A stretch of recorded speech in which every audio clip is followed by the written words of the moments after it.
ಒಟ್ಟಿಗೆ ಬಾಳುವ ಆನಂದ. ಅಭ್ಯಾಸ. ಕೆಳಗಿನ ಪ್ರಶ್ನೆಗಳಿಗೆ ಉತ್ತರಿಸಿ. ಗುಂಡನೆಯ ಕಲ್ಲು ಎಲ್ಲಿತ್ತು? ಗುಂಡನೆಯ ಕಲ್ಲು ಬೇವಿನ ಮರದ ಕೆಳಗೆ ಇತ್ತು. ಬೇವಿನ ಮರವನ್ನು ಜನ ಏನೆಂದು ಕರೆಯುತ್ತಿದ್ದರೋ? ಬೇವಿನ ಮರವನ್ನು ಜನ ಅಮ್ಮನ ಮರ ಎಂದು ಕರೆಯುತ್ತಿದ್ದರೋ? ಕಲ್ಲು ಕೋಪದಿಂದ ಏನು ಮಾಡಿತೋ? ಕಲ್ಲು ಕೋಪದಿಂದ ಉರುಳಿ ಉರುಳಿ ಬೇವಿನ ಮರದಿಂದ ದೂರ ಹೋಗಿ ನಿಂತಿತು. ಮರ ಕಡಿಯುವವರು ಏನೆಂದು ಹೇಳಿ ಹೊರಟು ಹೋದರೋ? ಮರ ಕಡಿಯುವವರು ಇದು ಅಮ್ಮನ ಮರ, ಕಡಿಯುವುದು ಬೇಡ ಎಂದು ಹೇಳಿ ಹೊರಟು ಹೋದರೋ? ಕಲ್ಲು ಹೊಡೆಯುವವರು ಏನೆಂದು ಹೇಳಿ ಹೊರಟು ಹೋದರೋ? ಕಲ್ಲು ಹೊಡೆಯುವವರು ಇದು ಅಮ್ಮನ ಕಲ್ಲು, ಒಡೆಯುವುದು ಬೇಡ ಎಂದು ಹೇಳಿ ಹೊರಟು ಹೋದರೋ? 2-3 ವಾಕ್ಯ. ಜಂಬದಿಂದ ಬೇವಿನ ಮರ ಅಮ್ಮನ ಕಲ್ಲಿಗೆ ಏನೆಂದು ಹೇಳಿತೋ? ಜಂಬದಿಂದ ಬೇವಿನ ಮರ ನಾನು ಅಮ್ಮನ ಮರ, ನೀನು ನನ್ನ ಕೆಳಗಿರುವುದರಿಂದ ನಿನ್ನನ್ನು ಅಮ್ಮನ ಕಲ್ಲು ಎಂದು ಜನ ಕರೆಯುತ್ತಾರೆ ಎಂದು ಹೇಳಿತೋ? ಜಂಬದಿಂದ ಅಮ್ಮನ ಕಲ್ಲು ಬೇವಿನ ಮರಕ್ಕೆ ಏನೆಂದು ಹೇಳಿತೋ? ಜಂಬದಿಂದ ಅಮ್ಮನ ಕಲ್ಲು ನಾನು ಅಮ್ಮನ ಕಲ್ಲು, ನನ್ನ ಪಕ್ಕದಲ್ಲಿ ನೀನಿರುವುದರಿಂದ ನಿನ್ನನ್ನು ಅಮ್ಮನ ಮರ ಎಂದು ಕರೆಯುತ್ತಾರೆ ಎಂದು ಹೇಳಿತೋ? ಬೇರೆ ಬೇರೆಯಾಗಿದ್ದ ಬೇವಿನ ಮರ ಮತ್ತು ಕಲ್ಲನ್ನು ನೋಡಿ ರೈತನು ತನ್ನ ಮಕ್ಕಳಿಗೆ ಏನು ಹೇಳಿದನೋ? ಬೇವಿನ ಮರವನ್ನು ನೋಡಿ ಇದನ್ನು ನಾಳೆ ಕಡಿಸಿ ನೇಗಿಲು ಚಕ್ರ ಮಾಡಿಸಿ ಎಂದು ಹೇಳಿದನೋ?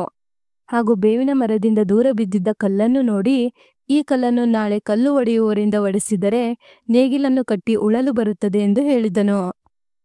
ಬಿಟ್ಟ ಸ್ಥಳ. ಬೇವಿನ ಮರವನ್ನು ಜನ ಅಮ್ಮನ ಮರ ಎಂದು ಕರೆಯುತ್ತಿದ್ದರು. ನಾವಿಬ್ಬರು ಒಬ್ಬರಿಂದ ಒಬ್ಬರು ಬೇರೆಯಾದರೆ ಒಟ್ಟಾಗಿ ಜನರು ನಮ್ಮಿಬ್ಬರನ್ನು ನಾಶ ಮಾಡುತ್ತಾರೆ. ಇದು ಅಮ್ಮನ ಮರ, ಕಡಿಯುವುದು ಬೇಡ ಎಂದು ಹೊರಟು ಹೋದರು. ಕಲ್ಲು ಒಡೆಯುವವರು ಬಂದು ಇದು ಅಮ್ಮನ ಕಲ್ಲು, ಒಡೆಯುವುದು ಬೇಡ ಎಂದು ಹೊರಟು ಹೋದರು. ಎಲ್ಲರೂ ಒಟ್ಟಾಗಿ ಬಾಳಿದರೆ ಎಲ್ಲರೂ ಸುಖವಾಗಿ ಇರಬಹುದು. ಭಾಷಾ ಚಟುವಟಿಕೆ. ಬಿಟ್ಟ ಸ್ಥಳಗಳನ್ನು ಭರ್ತಿ ಮಾಡಿರಿ. ಕನ್ನಡ ವರ್ಣಮಾಲೆ. ಸ್ವರಾಕ್ಷರಗಳ ಸಂಖ್ಯೆ 13, ವ್ಯಂಜನಗಳ ಸಂಖ್ಯೆ 34, ಯೋಗವಾಹಗಳ ಸಂಖ್ಯೆ 2, ಹ್ರಸ್ವ ಸ್ವರಗಳು 6, ಅ, ಇ, ಉ, ರು, ಎ, ಓ. ದೀರ್ಘ ಸ್ವರಗಳು 7, ಆ, ಇ, ಉ, ಎ, ಐ, ಓ, ಔ. ವ್ಯಂಜನಾಕ್ಷರಗಳ ಕೋಷ್ಟಕ ಪೂರ್ಣಗೊಳಿಸಿರಿ. ಅಲ್ಪಪ್ರಾಣ. ಕ, ಚ, ಟ, ತ, ಪ. ಮಹಾಪ್ರಾಣ. ಖ, ಛ, ಥ, ಥ, ಫ. ಅಲ್ಪಪ್ರಾಣ. ಗ, ಜ, ಡ, ದ, ಬ. ಮಹಾಪ್ರಾಣ. ಘ, ಛ, ಢ, ಧ, ಭ. ಅನುನಾಸಿಕ. ಞ, ಞ, ಣ, ನ, ಮ. ಅವರ್ಗೀಯ ವ್ಯಂಜನಾಕ್ಷರಗಳ ಕೋಷ್ಟಕ ಪೂರ್ಣಗೊಳಿಸಿರಿ.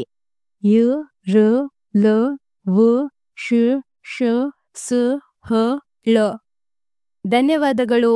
ಈ ವಿಡಿಯೋನ ಒಂದೆರಡು ಬಾರಿ ನೋಡಿ ಹಾಗೂ ಪರೀಕ್ಷೆಗಳಲ್ಲಿ ಅತಿ ಹೆಚ್ಚಿನ ಅಂಕಗಳನ್ನು ಗಳಿಸಿರಿ.